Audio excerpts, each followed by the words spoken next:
funny because I've wanted to be able to sit in the flower field feeling like that it was too unkempt before.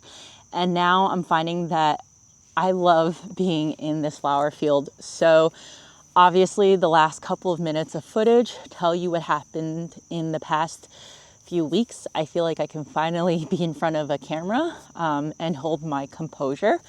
But it's been a really, really tough few weeks. I would say that we finally are getting into a state where we feel like we haven't been knocked down because this entire experience has kind of felt like you're getting blows from the right side, from the left side. You fall down, you come back up, and then there's another blow. And I feel like that we're actually standing up right now. So my daughter started her first round of chemo over the past couple of days. Before she started that chemo, she had undergone basically general surgery to do a bunch of stuff. So it was a really, really big last couple of days. And luckily, so far, she is tolerating the chemotherapy pretty well. We are only a couple of days out. And so we do expect her white blood cells to tank, her immunity to go down. And part of the struggle and challenge is that chemotherapy is not just a couple of cycles, not a couple of weeks. In fact, ours is going to be 40 weeks. There are people who are on chemotherapy for years, but really chemotherapy is a relatively long type of treatment plan.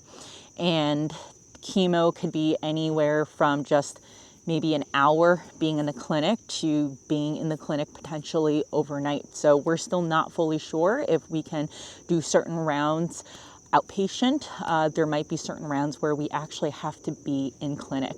So we live in New Jersey, and one of the greatest benefits is that we are equidistant between New York City and Philadelphia. So we are receiving our care at Children's Hospital of Philadelphia, which is arguably one of the best children's hospitals in the world, especially for pediatric cancer care. And it's just something where I'm so thankful that we have the opportunity to have access to that kind of care.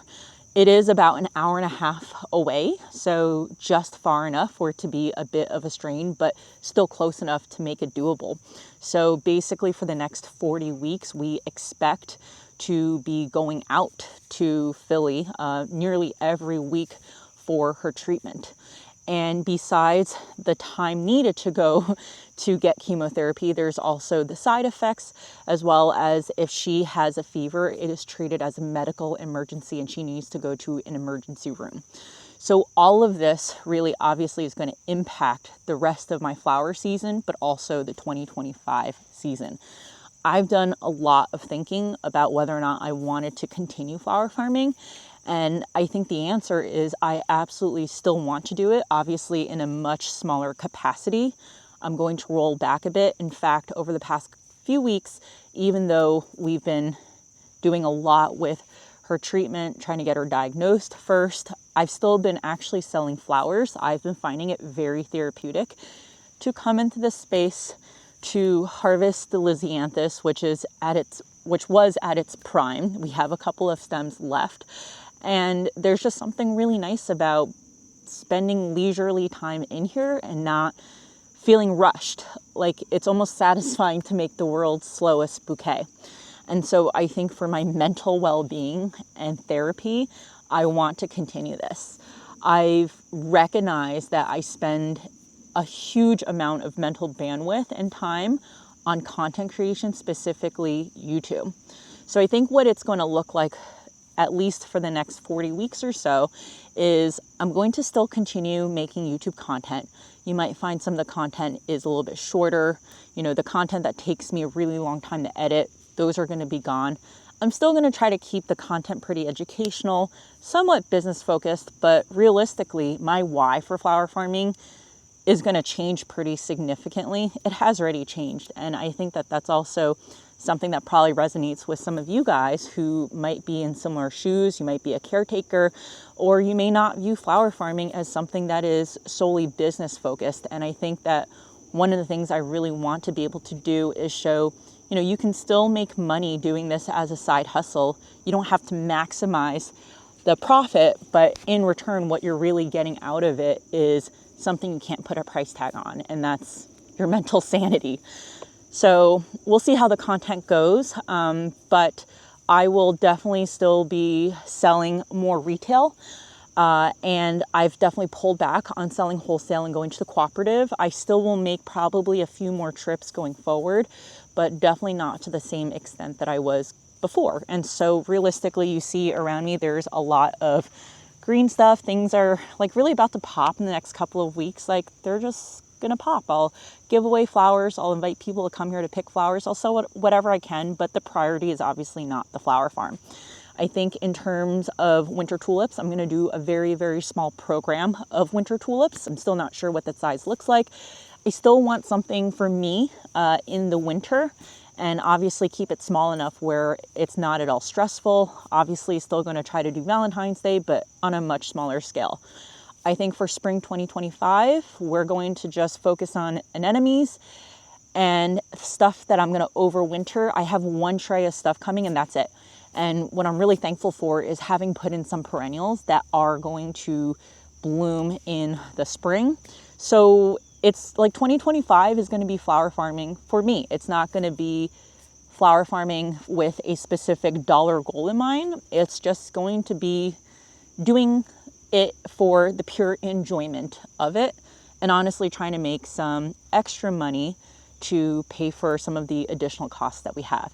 Now, the really good news is that I do have a great insurance plan. We have a deductible that we've now hit. So at this point, we're about to hit our deductible for pharmacy benefits. Some of these drugs, they're life-saving. There's a particular drug called Neulasta. I think anyone who takes chemotherapy is typically going to take it. It's a shot. Each shot is about $6,000, but it's needed because it encourages the bone marrow to make white blood cells. And we got hit with a $1,200 bill, and it's just like, that's not sustainable. I get emotional about this because we are now covered. We've hit our deductible, but cancer treatment in this country is almost a privilege. The amount of time that I've had to take off work, and I've taken a lot of time off of work. I'm actually still working in between. I'll log on at night, but my coworkers, senior leadership is obviously super understanding, giving me a lot of flexibility. And I don't know how people do this if they live paycheck to paycheck. Like, this is why people go into crippling medical debt. Even if it weren't for the fact that I had a great insurance plan, just the amount of logistics to go on short notice because sometimes scheduling changes last minute or they want you in. Like, we just had our first chemo round on Thursday and we were supposed to be off next week, but then they decided to bring us in on Monday. So now I have to rearrange my calendar and all that stuff. All this to say, we are really lucky to be in the situation that we are in, given this crappy situation. It could really be a lot worse. Eric is a realtor. We decided a few years back that we wanted to prioritize the flexibility of his time versus having a corporate salary. And I would say that having two parents be there at all the appointments is so helpful. Take away the emotional aspect of this, but logistically speaking, sometimes like both of us are super tired. One person takes the drive there, the other person takes the drive back. From a safety perspective, it's just really, really important. And, realistically, I am more tethered to my daughter because I'm still breastfeeding, and that has been an enormous source of comfort for her at this time, including additional calories, which she really, really needs, as she has these nauseating side effects from chemotherapy. So all this to say, I think we're doing much better emotionally, physically. There was a moment where I would probably say that the worst day of my life was not necessarily getting the cancer diagnosis. It was getting results back from a PET scan that showed that there were suspicious lymph nodes around her armpit area. So the tumor is in her thigh area, and it would be really strange for the cancer to have metastasized first to the armpit without going through some other lymph nodes, but it's still possible. So anyone who has had something similar or is a caregiver for someone, that the waiting is absolutely excruciating. And even though we have had the privilege of getting things expedited because we walked into the emergency room for her initial scans, and upon knowing that it was cancer, they expedited her imaging versus some other stuff that was, I guess, less life-threatening. We've been able to get results relatively quickly, I would say within like 2 business days. But when that PET scan showed that there were suspicious lymph nodes, the next surgery we could get, or the next date for surgery we could get, was a full week out, and that had actually pushed back our original start for chemo. And that was a really, really tough day because I had believed that we caught this early enough for it to be localized, and to think that it could have metastasized really, really broke both me and Eric. And I would say that anyone who has cancer or knows someone who has had cancer knows that it's very different battling localized versus metastasized. So yesterday was probably the best day in the last 3 weeks when we got news that her cancer is indeed localized, like no bone marrow evidence, no lymph node evidence. And so right now we continue with her chemotherapy, and around week 10 to 12, we reassess what happens and go forward from there. So I fully expect this to be more rounds of getting punched, knocked down, but I'll take the wins wherever I can. So a lot of people who, or not a lot of people, but those people who have known about this have been just like so supportive, and just it's overwhelming sometimes with the amount of generosity that people have shown. And I would say that if you want to support me, one of the things that you can do is purchase corms bulbs from me this fall. I was already planning on selling things like daffodil, tulip bulbs, anemone, ranunculus corms. I have some muscari coming in too. I was already planning on selling those, but now I'm actually going to sell a greater quantity. I've had Linda DeArco from Ampersand Bulb Company reach out to me saying, hey, Jessie, like, don't worry about your bulb order. Like, you can totally not take it on, and we're okay with that. We won't charge you. And my goal is to retain my commitment with every supplier who I've purchased an order from. I especially want to support Linda. For those of you who don't know, she just created her own bulb company. It's a bulb company created by flower farmers for flower farmers.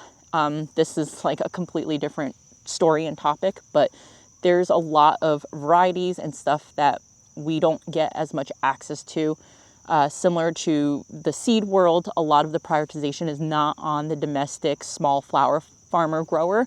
So I think that having her have this bulb company and source bulbs directly from those suppliers is a really good step in that direction, and I really want to support that. And the truth is, I can't take on as much as I had originally wanted to, but I'm hoping that by providing you guys also with access to bulbs in higher quantities that are not necessarily wholesale quantities, but more than retail and at a very reasonable price, it helps everyone, not just myself, these bulb suppliers, but also for that smaller grower who is looking for a more reasonable cost. And I've been working on getting the website ready and everything, so you can go to b.a.r.e.farm.com and look at what's for sale. Everything right now is for pre-order. I would say that the corms are going to come first, the anemone, the ranunculus, then the non-chilled tulip bulbs, and then the daffodils and the chilled tulip bulbs will come after. So all of the information is online in case if you're interested. I've been pricing out stuff, and to my knowledge, I'm probably the cheapest that you can find for all this stuff. So I'm really hoping that this becomes like a win-win for everyone. The other thing is that if you really want flower content, I think one of the things that I've really loved for a long time is writing. And so my Patreon members know that I do articles, but I think I'm going to do more long form type of articles on Patreon. So that's also another way that you can support me. It's just $5 a month, and really it's supporting me make YouTube content.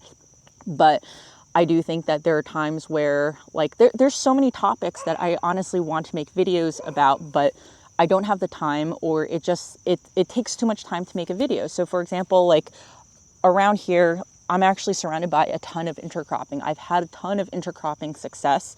That's one post I'm going to make. I'm starting to see there to be a difference between the seeds that I soaked in that fish fertilizer for the Florentzinia seeds, where the original video I didn't show that there was a difference between a control and success group, but now there is actually a difference as they're growing. Like, I want to show people the progress about that. I'm also seeing that tomatoes are a really good indicator of soil health, because certain tomatoes that I'm planting in certain areas are getting blossom end rot, which is a indicator that the soil is not able to, or that the plant is not able to take in the calcium that might actually be in the soil, but in other areas I'm not getting blossom end rot. So I think it's a really good indicator of the presence of, or the ability for these plants to take up calcium, and what that could potentially mean in terms of what crops you want to plant in certain areas, right? So there's a lot of great topics that just make it a lot easier for me to put it down in writing versus shooting a big video. But again, my goal is to publish maybe at least 2 videos a month on YouTube, however much I can. And the other stuff will probably live on my Patreon. So, yeah, this is going to be an interesting fall. I think the last thing to note is that we have a lot of really supportive family. So Eric's parents are from California. They extended their stay and they're leaving tomorrow, or I guess the day that this video drops, but they're going to come back in 3 more weeks, which is really great because it means that we essentially have backup childcare.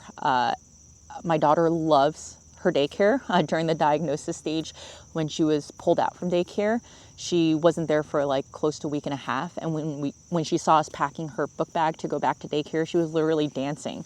So putting her in daycare is more for her than for us. There's definitely this element of socialization and emotional health that the doctors have communicated as being really important. We're going to pull her out when flu season comes around, again, because she is immunocompromised and any fever warrants a trip to the hospital. I think through all of this, my eyes haven't opened to, one, the fortunate position that we're in to be able to seek this type of treatment and have the flexibility where both parents can be present. But 2, also just people who are directly affected by cancer are going through a lot. And there's someone who I've been corresponding with via email. Her daughter doesn't have cancer, but has another type of condition, which in some ways is worse than cancer because there's no 40 weeks and you're done with treatment. It's like a lifelong, life-threatening type of condition. And these people are all around us, right? So you have no idea what someone is going through, including the emotional tax that weighs on them. You know, give people some grace. A really good example is handicap parking. I used to actually consult for biotech companies that were creating drugs for rare diseases. But the reason why I bring this up is because I would talk to patients, and one recurring theme was there are a lot of hidden diseases and conditions that are not very much apparent to the naked eye. It looks like that everything is fine with this person. So when they come out of a handicapped parking spot, people get mad at them. But in reality, there is something wrong, and it could actually be very significant. So don't judge a book by its cover in that regard. Last thing I'm going to leave you is actually photos from this flower field. I had originally booked a photographer for September when I was expecting this field to pop. And it was supposed to be for like flower business photos, flower farming business photos. But once I realized that my daughter was going to get chemotherapy pretty quickly and her hair was going to fall out, I asked the photographer, hey, do you have any times in August? I would love to move it up before she loses her hair and turn it more into a family portrait type of session with a little bit of flower farming. And he was like, absolutely. So we got it. And honestly, if I don't sell a single stem from this place in the fall, it will have been worth it for the photos. So yeah, here are the photos of what the field looks like in April. And hopefully in the next video, we will have flower farming content specific stuff to talk about.